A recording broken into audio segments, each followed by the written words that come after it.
ஏற்கனவே உங்களுக்கு கொடுத்துருக்கேன், உங்களுக்கு தெரியும். நீங்கள் என்ன மார்க் எவ்வளோ கேட்குறீங்களோ நான் தர ரெடியாக இருக்கேன். அதெல்லாம் கொஞ்சம் எனக்கு சீக்கிரம் வேலையை முடிச்சு விட்டீங்கன்னா நல்லாயிருக்கும். சீக்கிரம்ன்றதெல்லாம் கிடையாது, எல்லாமே சீனியாரிட்டி பிரகாரம் தான் போகும். சரிங்களா? எவ்வளோ நாள் ஆகுங்கிறீங்க? அது நாள் கணக்கெல்லாம் தெரியாது. நானும் கொடுத்துருவேன், போயிட்டு உள்ள கொடுத்து விட்டுருவேன். அது உங்க இஷ்டம், கொடுங்க. சொல்லுங்க மேடம். நான் தான் போன்ல உங்கள்கிட்ட என்ன சொன்னேன், நான் வர்றேன். உங்களுக்கு வந்து இந்த 2 போனே எடுத்தாங்க. இங்க பாருங்க மேடம், இங்க பாருங்க, இங்க பாருங்க. அவர் போனே எடுத்தாங்க. இங்க காமிச்சறாப்பா, இங்க பாருங்க மேடம். மேடம் அதெல்லாம் தெரியுதுதான், எதுவுமே இல்லக்கா. சரி. இருந்தாலும் யாரையுமே நம்ப முடிய மாட்டேங்குது. நம்ம கையவே நம்மளால நம்ப முடியாத காலமா இருக்கு. சரி கொடுங்க, நீங்க என்ன கொடுக்குறீங்களோ கொடுங்க.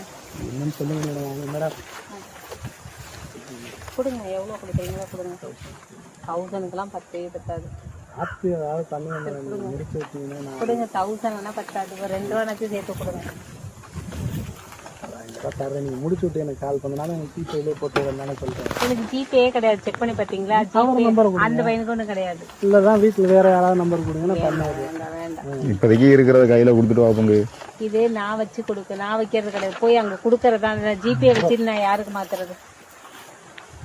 1000 ஏற்கனவே கொடுத்துருக்கேன், இங்க வச்சிருக்கீங்க ஏற்கனவே.